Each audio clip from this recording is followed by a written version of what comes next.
Hello, I have a Hornby locomotive to have a look at today, and this one is a brand new model. It's the latest tooling, and I thought you'd really like to have a good look at this.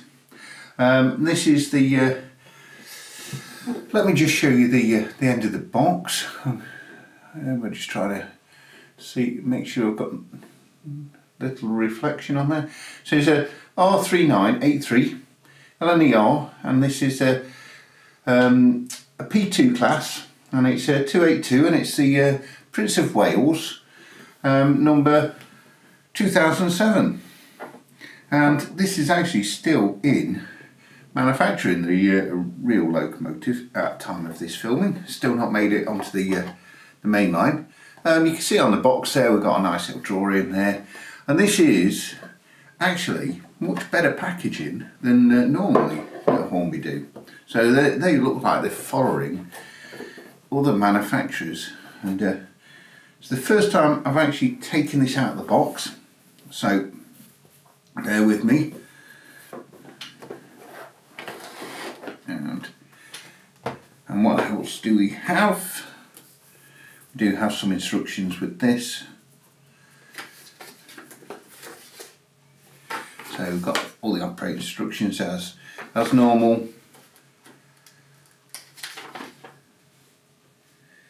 And looks like the DCC chip is in the tender, so that makes it a lot easier. I really don't like taking these locomotives apart. And looks like you can swap the is it the pony wheels that they're called, I'm not sure. But yeah, I mean, there's some useful information to have a read there. Nothing else in the box. Okay, I'll put all that to one side, and then that's right. Okay, very tight sleeve, and we get some accessories. There is obviously that pony wheel there, which has got the flanges on it. Then you get some crew. That's really nice, and they're well painted as well. There's some screw-link couplings, it looks like, and some brake rigging, and some also etched nameplates. Right, let's see about this locomotive then. Okay. And that is a really nice locomotive. I'm not sure if these are joined together. Yep. So let's get rid of the packaging, that's no longer any interest. It's this locomotive, and really that is a heavy locomotive as well. I'm not always sure where to handle some of these with all the fragile parts that's actually fitted to them. But yes, I mean, that does look good, and this is a very expensive and very good looking locomotive. And so when I was just quickly looking at this paperwork, I did see something on this drawbar. So this is obviously the new drawbar, and I am a little bit worried with this one because I did see a lot of the reviews of the Black 5 using this drawbar, and none of those worked. So I'm hoping that this will all work, and they've redesigned it slightly. But we'll wait and see.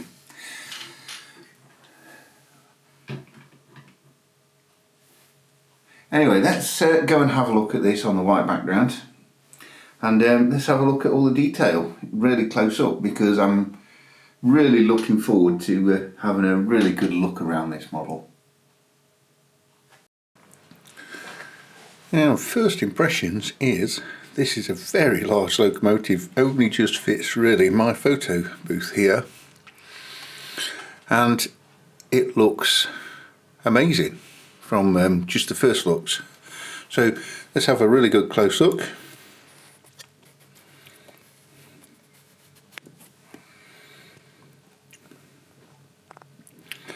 So we can see a really nice running number there with the shadow sort of detail on that.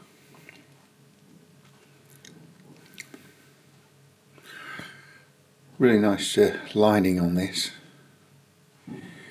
I do like this sort of paint. It does look a little bit flat, I must admit that, and I think it would have looked a little bit better with a slight higher gloss, but not everybody will agree with that. And the rods look so fine and really accurate. Actually can't really wait to actually see this running on the track. So let's zoom in a little bit more. And so can I read that? Let's get in a little bit closer.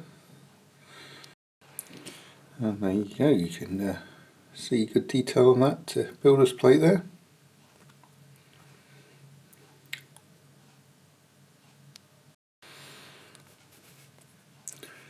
I know we do have quite a good cab detail on this one, so we'll have a look at that shortly. Let's have a look at this tender.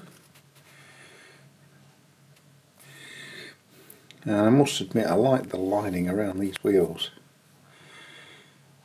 That does look really good.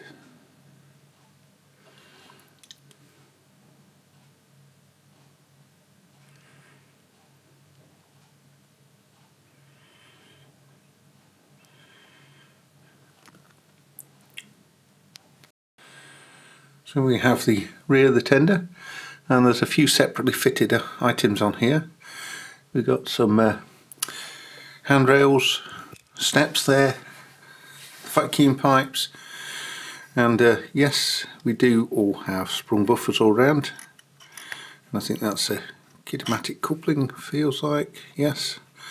But yeah, I mean, this is some really nice fine detail there.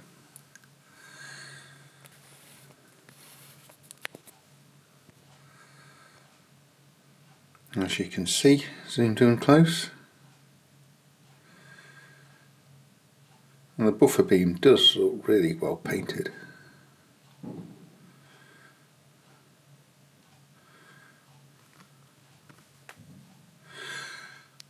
So the front of the loco, we've got a really nice running number there, and it's really well done. And obviously we've got space for a coupling hook there, and I think that was in the detailed pack. Nice application of the paint for the smoke box door. So the whistle there does look plastic actually, so let's get in a little bit closer. And not 100% sure, but yeah, I'll let you make your mind up on that.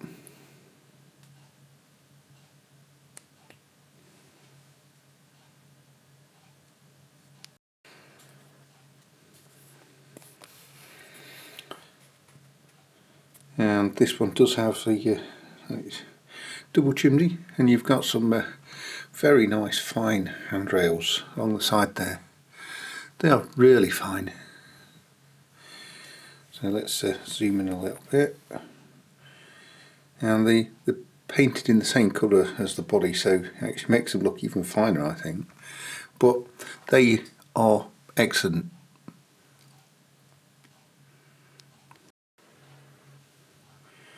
And we can see the nice lining applied on the cylinders there. And you've got the nameplates. You do get etch ones in this as well, so it's always nice to have some good quality nameplates on the logo, so you don't have to fit the etch ones if you don't want to. I probably won't be doing that, I think see if I can get some good views in the cab. I might have to just split the loco and the tender to get to. And that was actually really easy to split the tender. It just has a small connector on there, but you can see a good bit of detail in this cab. And it does look like we've probably got a flickering firebox there. And you have some nice gauges and dials there. And these are picked out really nice. It's one of the best interiors I've seen. Like I said, you've probably got a flickering firebox. So once I power this up, I will have a look at that. But yes, that is a good level of detail.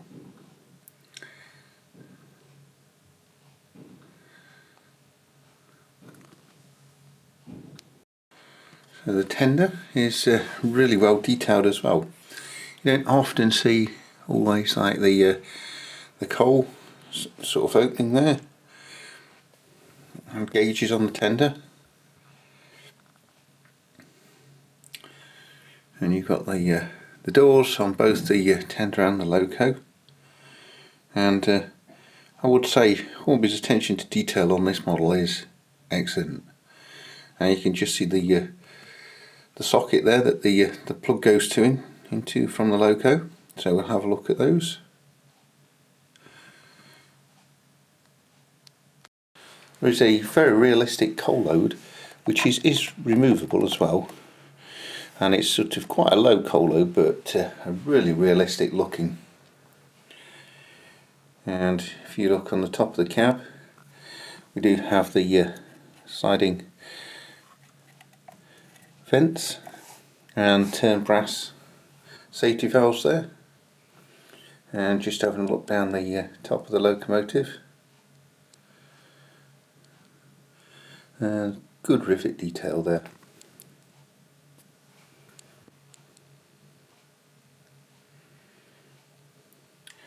And I'll just show you that connector. So this is the troublesome connector on the black 5s. Hopefully Hornby's fixed all those problems. They've got them behind them, and this one all worked fine.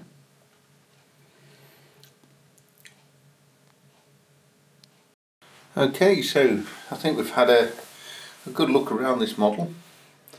And I think it's really time to just see how well it runs on a test track. I'm not sure if this is going to work on the second radius, has such a long wheelbase, but we'll see. Okay, so the moment of truth is, does it run? So this is the first time I've just put it on these rails, just on my small test track. Let's just turn it up. And yes, we have movement, and very smooth. No noise from the mechanism or the motor at all.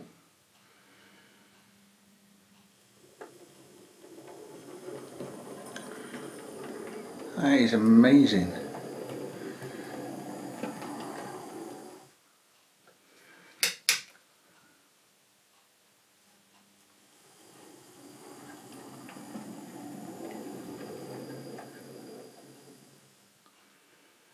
So does it do a crawl? I'm going to turn this up very slowly until we just get some movement.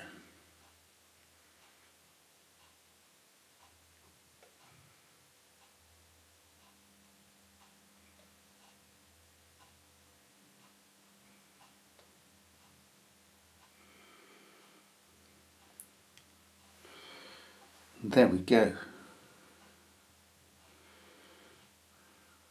Really good crawl.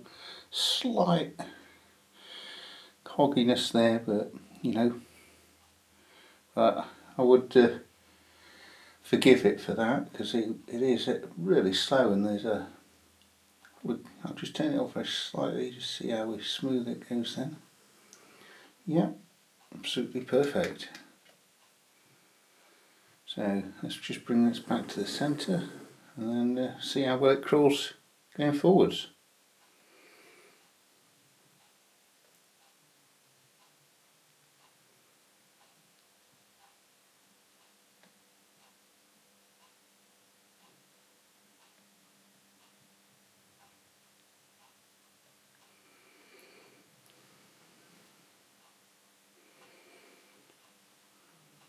I would say it's even better going forwards. So you can have some very controlled movement there. Let's just turn it up slightly more. And then you get a very smooth takeoff. So you could really have a smooth passenger train accelerating, pulling out of the station and then slowly accelerating off.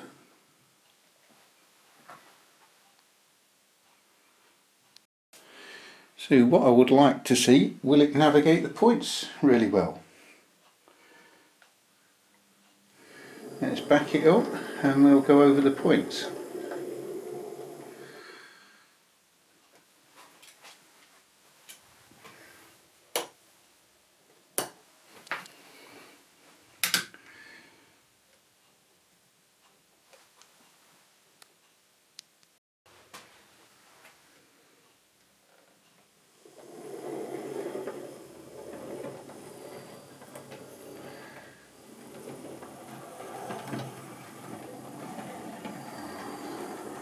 Very slight hesitation on the speed there, but I wasn't even expecting this to run around second radius. So these are set track points which are second radius, and that is amazing. And it looks amazing going around those tight curves as well.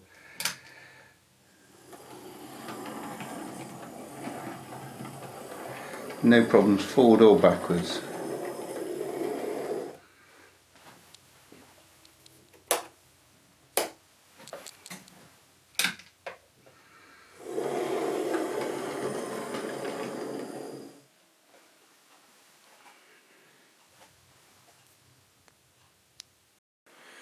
So I'm not sure if you can see into the cab well enough from that angle, but firebox flicker is very subtle on DC, so you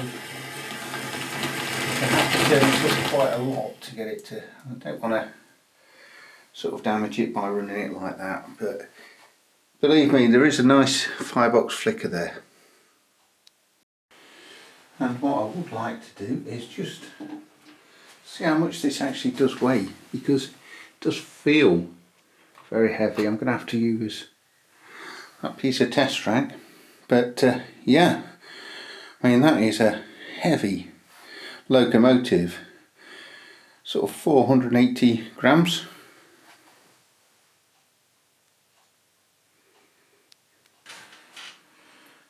And a quick roundup of this absolutely wonderful model Hornby have made.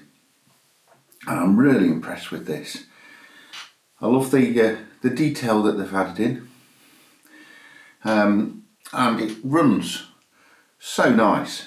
Obviously it does need a run in, and I don't have a layout to run this in yet, and I was thinking of a rolling road, but I just haven't got one at the moment. So once I do get a proper layout, I'll give this a proper run in, and then we can do a video of this running around the layout. But I'm going to just get all this packed away, and I would say if you can find one at a good price from the retailers, I'll definitely buy one. Where I bought this one from was from Kerno, and they seem to be out of stock again now, so I would keep an eye on their website.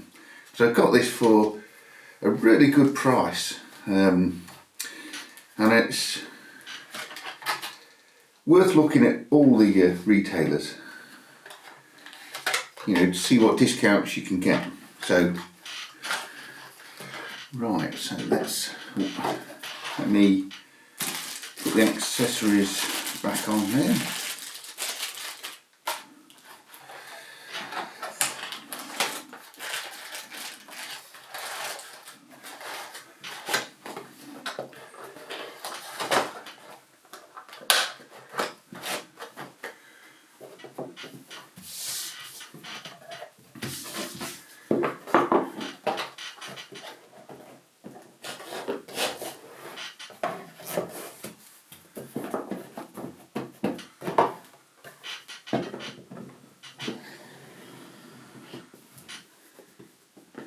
And that concludes the review of this wonderful Hornby model.